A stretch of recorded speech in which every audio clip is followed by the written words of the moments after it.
All right, let's read chapters 6 and 7 of Charlotte's Web. These are shorter chapters, so I think it will fit on one video. So you don't have to worry about two videos. Chapter 6, Summer Days. The early summer days on a farm are the happiest and fairest days of the year. Lilacs bloom and make the air sweet and then fade. Apple blossoms come with the lilacs, and the bees visit around among the apple trees. The days grow warm and soft.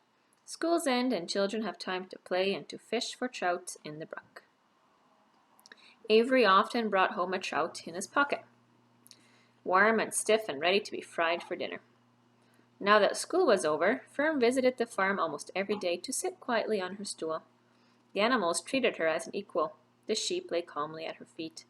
Around the 1st of July, the work horses were hitched to the mowing machine, and Mr. Zuckerman climbed into the seat and drove into the field. All morning you could hear the rattle of the machine as it went round and round, while the tall grass fell down behind the cutter bar in long green swaths. Next day, if there was no thunder shower, all hands would help rake and pitch and load, and the hay would be hauled to the barn in the high hay wagon with Fern and Avery riding at the top of the load. Then the hay would be hoisted sweet and warm into the big loft until the whole barn smelled like a wonderful bed of timothy and clover. It was fine to jump in and perfect to hide in, and sometimes Avery would find a little grass snake in the hay and would add it to the other things in his pocket.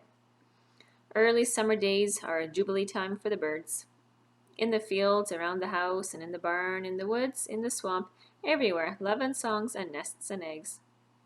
From the edge of the woods, the white-throated sparrow, which must come all the way from Boston, calls, "Oh, Peabody, Peabody, Peabody."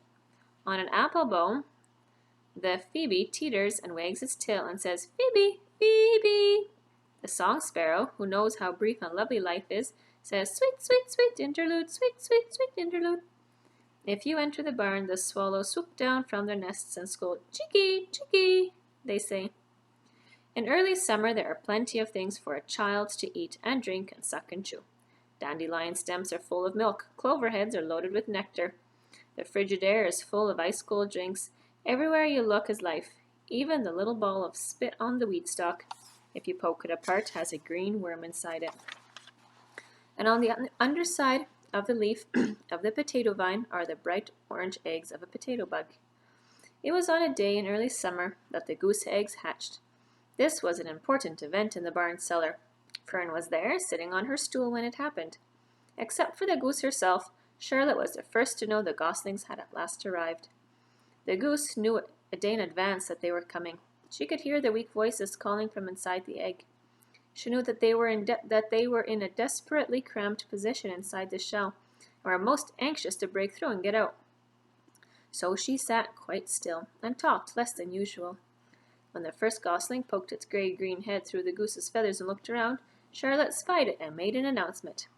"I am sure," she said, "that every one of us here will be gratified to learn that after 4 weeks of unremitting effort and patience on the part of our friend the goose, she now has something to show for it. The goslings have arrived. May I offer my sincere congratulations?"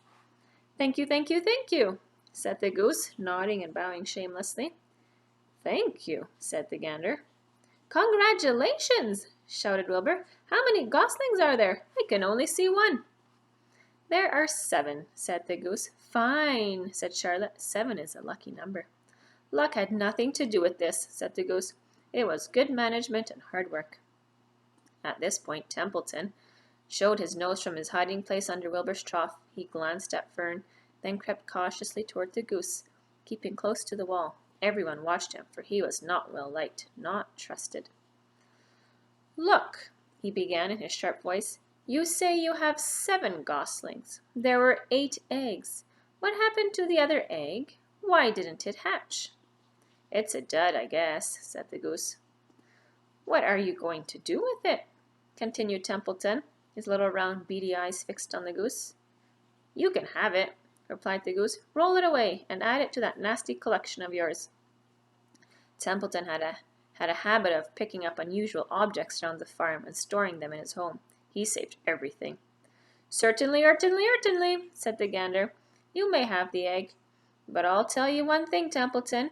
If I ever catch you poking your ugly nose around our goslings, I'll give you the worst pounding a rat ever took."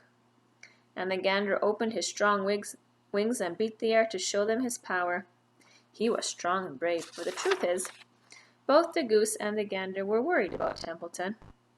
And with good reason.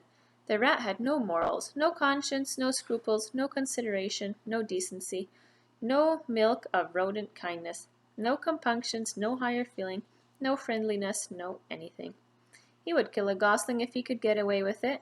The goose knew that. Everybody knew it. With her broad bill, the goose pushed the unhatched egg out of the nest. The entire company watched in disgust while the rat rolled it away. Even Wilbur, who could eat almost anything, was appalled. "Imagine wanting a junky, old, rotten egg," he muttered. "A rat is a rat," said Charlotte. She laughed a tinkling little laugh. "But, my friends, if that ancient egg ever breaks, this barn will be untenable." "What's that mean?" asked Wilbur. "It means nobody will be able to live here on account of the smell. A rotten egg is a regular stink bomb." "I won't break it," snarled Templeton. "I know what I'm doing. I handle stuff like this all the time." He disappeared into his tunnel, pushing the goose egg in front of him. He pushed and nudged till he succeeded in rolling it to his lair under the trough. That afternoon, when the wind had died down and the barnyard was quiet and warm, the gray goose led her 7 goslings off the nest and out into the world. Mr. Zuckerman spied them when he came with Wilbur's supper. "Well, hello there," he said, smiling all over. "Let's see, 1, 2, 3, 4, 5, 6, 7. 7 baby geese. Now, isn't that lovely?" Chapter 7. Chapter 7. Bad News. Uh-oh. Wilbur liked Charlotte better and better each day. Her campaign against insects seemed sensible and useful. Hardly anybody around the farm had a good word to say for a fly. Flies spent their times pestering others. The cows hated them. The horses detested them. The sheep loathed them. Mr. and Mrs. Zuckerman were always complaining about them and putting up screens. Wilbur admired the way Charlotte managed. He was particularly glad that she always put her victim to sleep before eating it. "It's real thoughtful of you to do that, Charlotte," he said.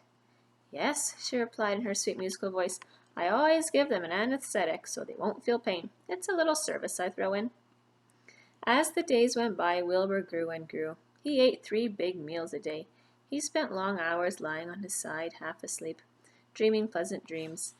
He enjoyed good health, and he gained a lot of weight. One afternoon, when Fern was sitting on her stool, the oldest sheep walked into the barn and stopped by to pay a call on Wilbur. "Hello," she said. "Seems to me you're putting on weight." "Yes, I guess I am," replied Wilbur. "At my age, it's a good idea to keep gaining."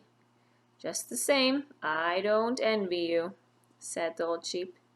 "You know why they're fattening you up, don't you?" "No," said Wilbur. "Well, I don't like to spread bad news," said the sheep, "but they're fattening you up because they're going to kill you. That's why." "They're going to what?" screamed Wilbur. Fern grew rigid on her stool. "Kill you, turn you into smoked bacon and ham," continued the sheep.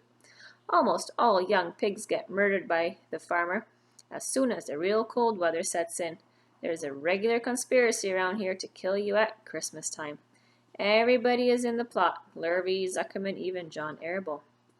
"Mr. Arable?" sobbed Wilbur. "Fern's father?" "Certainly. When a pig is to be butchered, everybody helps. I'm an old sheep, and I see the same thing, same old business, year after year. Arable arrives with his .22, shoots the— "Stop!" screamed Wilbur. "I don't want to die. Save me, somebody. Save me." Fern was just about to jump up when a voice was heard. "Be quiet, Wilbur," said Charlotte, who had been listening to this awful conversation. "I can't be quiet," screamed Wilbur, racing up and down. "I don't want to be killed. I don't want to die. Is it true what the old sheep says, Charlotte? Is it true they're going to kill me when the cold weather comes?" "Well," said the spider, plucking thoughtfully at her At her web, the old sheep has been around this barn a long time. She has seen many a spring pig come and go. If she says they plan to kill you, I'm sure it's true. It's also the dirtiest trick I ever heard of. What people don't think of. Wilbur burst into tears. I don't want to die, he moaned. I want to stay alive right here in my comfortable manure pile with all my friends. I want to breathe the beautiful air and lie in the beautiful sun. You're certainly making a beautiful noise, snapped the old sheep. I don't want to die, screamed Wilbur, throwing himself to the ground. You shall not die, said Charlotte briskly. What? Really? Cried Wilbur. Who's going to save me? I am, said Charlotte. How? Asked Wilbur. That remains to be seen. But I am going to save you, and I want you to quiet down immediately. You're carrying on in a childish way. Stop your crying. I can't stand hysterics. So that's chapter 6 and 7. Now the question in your journal, I'm enjoying reading your journal entries. The question in your journal is, would you trust Templeton? Yes, because, or no, because. And what are some ideas mentioned in the book that helped you decide? So if you said, yeah, I think I trust Templeton. Why? What were some of the things in the book that helped you make your decision? Or if you say, no, I would not trust Templeton, the rat, then tell me also why not. And what are some things the book said about Templeton that made you decide you cannot trust Templeton? So that's those 2 chapters. And tomorrow we'll read chapters 8 and 9.